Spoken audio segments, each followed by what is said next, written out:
Well, anyway, and to Seller, who may or may not watch this, he's good enough to kind enough to at least comment, once in a while. I do appreciate that, and I think he's a hell of a good guy. I sure appreciate his efforts and enjoy his commentary very much. But a while back here, and I put it off, but we were talking about cattle anyway. He's a rancher in California. Them guys, will have to pray for rain for them guys. They're horrible dry. But we're talking about cattle, and and I don't know how I worded it, but I should have worded it. If I worded it, you can't grow good beef without winter, that was a mistake on my part. I would say you cannot raise the best beef. The best beef is raised cold weather climate. Why is that? I don't exactly know that I could prove it scientifically, but no, as far as I've just always known, we've always known it up here. And if you're from up in this country, and you go down south and have a steak, then you really understand it. But unless you're lucky enough to go to a place, see, they're killing a lot of cattle in Texas. Not a lot, but I mean, well, yeah, quite a few. Most of them come from up here. But anyway, like McDonald's have them Brahmas and even them Southern Angus and Herefords. But I believe it has something to do with the feed conversion. How they convert their energy foodstuffs into protein in the cold. I believe that has something to do with it, and the fat layer. That has a big part to do with it. I'm sure, but I don't. I can't. I haven't got no way to document that or prove it, but I believe that's it. I ain't knocking anybody. If I was in California and would be blessed enough, I would sure as hell be raising cattle. And we need all the help we can get. Cattle producers. Let's hope people can keep affording to eat beef. Boy, I've seen a lot of pasture broke up here in the past few years. Some of these guys thought, oh boy, what do we need these young guys are lazy, fucking hell. But not a lot of them, some of them. But anyway, oh hell, we'll break that pasture up and get rid of them cows. We can fucking screw the pooch all winter, What the hell? They wish they had them back now. Commodities. I mean, this fucking grain price is criminal. Good God. And finally, maybe now these guys will wake up to the fucking fact you don't need this corn, soybeans, Roundup, Monsanto, blah, blah. What in the fuck?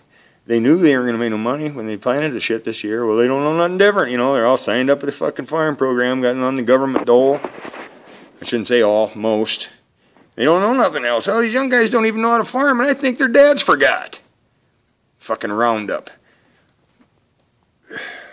GMOs. It ain't no good. Ain't no good.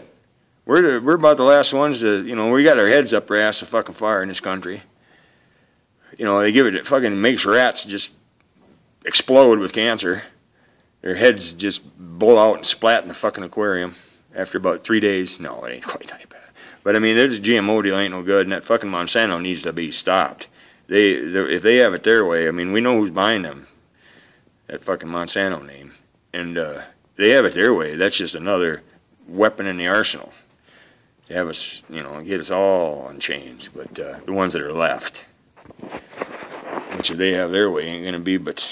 I mean, hell, most of them say 500 million or so. Ted Turner, I've heard him say 300 million, that fucking little cocksucker. But, well, anyway.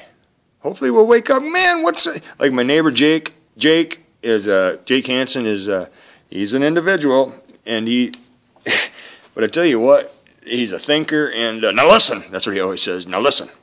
But, he got some rye down the road here, he's chugging away at that with, got hailed on it. It was a beautiful crop of rye. Caught some hail and doesn't, damaged it. But his equipment would just make you just really happy because it's always different and it's always different. Now he's got this gleaner. I think it ain't a G. I think it's an F. Good shape. Everything. He's meticulous. This guy. Everything he's got is absolutely in the best shape possible. And slow. When he comes by my place, he farms just right next to me here. Got a quarter. And when he comes by, I mean, we're talking 4 mile an hour, 5 mile an hour. That's his road gear, tops. You know, he just like, hey, fuck, he ain't getting no rush. But, yeah, he's got some rye down there and some soybeans. I think they're conventional. He's hip. And, but most of them around here, they're just right with the flow. You know, I'm really going on, but when I was a kid, when I was a kid, every year we started out with oats, and it was barley, and then wheat and barley sometimes would intermix a little bit, but then you had your wheat. We never did raise winter wheat up here in the hills. We didn't have to, but that was what your small grain was, and then after that, before soybeans was millet and buckwheat. But hell, we had. All the little bins are full of different stuff, And anyway, when we get done, with whatever we was doing, it just was automatic. We went over to Rich's or Harrington's, or we went over to Needles, and helped them finish up. And then if they got, it was the same way. They're in our field. It wasn't.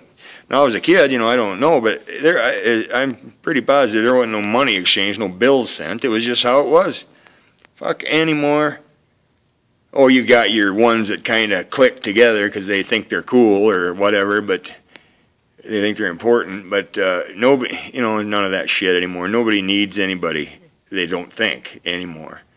Or they're pissed off because they got this ground rented, and they're what the hell ever. Somebody bid somebody up on the ranch. It used to be so much different.